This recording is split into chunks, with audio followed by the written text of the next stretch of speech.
8 ದಿನದ ಮುಂಚೆಯೇ ರಾಜ್ಯಕ್ಕೆ ಅಪ್ಪಳಿಸಿದೆ ಮುಂಗಾರು ಮಳೆ. 16 ವರ್ಷಗಳ ಬಳಿಕ ಒಂದು ವಾರ ಮೊದಲೇ ಆಗಮನ ಆಗಿರುವಂತದ್ದು ಮುಂಗಾರು ಮಳೆ. ಕರ್ನಾಟಕದ ಹಲವು ಜಿಲ್ಲೆಗಳಲ್ಲಿ ವಾರ ಫುಲ್ ಭಾರಿ ಮಳೆಯಾಗುವಂತ ಸಾಧ್ಯತೆ ಇದೆ ಎಂದು ಹವಾಮಾನ ಇಲಾಖೆ ಮುನ್ಸೂಚನೆಯನ್ನ ಕೊಟ್ಟಿದೆ. 8 ದಿನ ಮುಂಚಿತೆಯೇ ರಾಜ್ಯಕ್ಕೆ ಮುಂಗಾರು ಮಳೆ ಅಪ್ಪಳಿಸಿರುವಂತದ್ದು. 16 ವರ್ಷದ ಬಳಿಕ ಒಂದು ವಾರ ಮೊದಲೇ ಮುಂಗಾರು ಮಳೆ ಆರಂಭವಾಗ್ತಾ ಇದೆ. ಕರ್ನಾಟಕದ ಹಲವು ಜಿಲ್ಲೆಗಳಲ್ಲಿ ವಾರ ಪೂರ್ತಿ ಭಾರೀ ಮಳೆಯಾಗುವಂತಹ ಸಾಧ್ಯತೆ ಇದೆ. ಮಲೆನಾಡು ಭಾಗದಲ್ಲಿ ಮುಂದುವರೆದಿದೆ ಗಾಳಿ ಸಹಿತ ಮಳೆ. ಇನ್ನು ಬಿರುಗಾಳಿ ಮಳೆಗೆ ಎಲ್ಲ ಕಡೆ ಅವಾಂತರಗಳು ಸೃಷ್ಟಿಯಾಗಿವೆ. 8 ದಿನ ಮುಂಚಿತವಾಗಿಯೇ ರಾಜ್ಯಕ್ಕೆ ಮುಂಗಾರು ಮಳೆ ಆರಂಭವಾಗ್ತಾ ಇರುವಂಥದ್ದು. 16 ವರ್ಷದ ಬಳಿಕ ಒಂದು ವಾರ ಮೊದಲೇ ಮುಂಗಾರು ಮಳೆ ಆರಂಭವಾಗ್ತಾ ಇದೆ. ಮಲೆನಾಡಿನ ಭಾಗದಲ್ಲಿ ಗಾಳಿ ಸಹಿತ ಮಳೆ ಮುಂದುವರಿದಿದೆ. ಇನ್ನು ಬಿರುಗಾಳಿ ಮಳೆಗೆ ಎಲ್ಲ ರೀತಿಯಾದಂತಹ ಅವಾಂತರಗಳು ಸೃಷ್ಟಿಯಾಗಿವೆ. ಇನ್ನು ಬಿರುಗಾಳಿ ಮಳೆಗೆ ಹಾವೇರಿ ಜಿಲ್ಲೆ ಅನ್ನದಾತರು ಕಂಗಾಲಾಗಿದ್ದಾರೆ.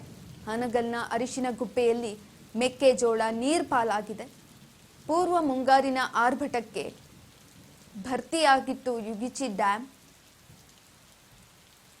ಬೇಲೂರಿನ ಯುಗಚಿ ಡ್ಯಾಂ ಭರ್ತಿಯಾಗಿರುವಂಥದ್ದು.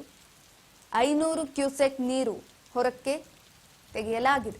ಕುಸಿಯುವ ಹಂತದಲ್ಲಿ ಮೊಳಕಾಲ್ಮೂರು ತಾಲೂಕಿನ ಕಲ್ಲಿನ ಗುಡ್ಡ ಕುಸಿಯುವ ಹಂತಕ್ಕೆ ತಲುಪಿದೆ. ಮಹಾರಾಷ್ಟ್ರದ ಪಶ್ಚಿಮ ಘಟ್ಟದಲ್ಲಿ ಭಾರೀ ಮಳೆ ಸುರಿತಾ ಇದೆ. ಇನ್ನು ಕೃಷ್ಣಾ ನದಿಯಲ್ಲಿ 4 ಅಡಿ ನೀರು ಏರಿಕೆಯಾಗಿದೆ. ಕೃಷ್ಣಾ ನದಿ ಒಳಹರಿವು ಹೆಚ್ಚಳವಾಗಿ ರೈತರು ಫುಲ್ ಖುಷಿಯಾಗಿದ್ದಾರೆ. ಬೆಳೆಯನ್ನ ಆರಾಮಾಗಿ ಬೆಳಿಬಹುದು. ಮೈದುಂಬಿದ ಗಾಜನೂರಿನ ತುಂಗಾ ಜಲಾಶಯ 8 ದಿನಗಳ ಮುಂಚಿತವಾಗಿಯೇ ಮುಂಗಾರು ಮಳೆ ಆರಂಭವಾಗ್ತಾ ಇರುವಂಥದ್ದು.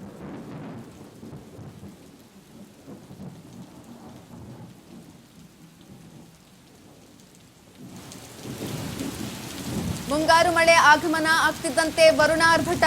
ರಾತ್ರಿ ಸುರಿದ ಧಾರಾಕಾರ ಮಳೆಗೆ ಥಂಡ ಹೊಡೆದ ದೆಹಲಿ.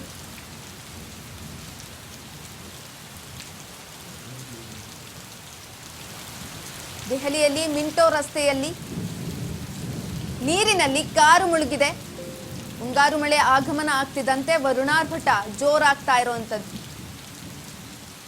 ರಾತ್ರಿ ಸುರಿದಂತ ಧಾರಾಕಾರ ಮಳೆಗೆ ಥಂಡ ಹೊಡೆದಿದೆ ದೆಹಲಿ. ಇನ್ನು ದೆಹಲಿಯ ಮಿಂಟೋ ರಸ್ತೆಯಲ್ಲಿ ಕಾರು ನೀರಿನಲ್ಲಿ ಮುಳುಗಿದೆ.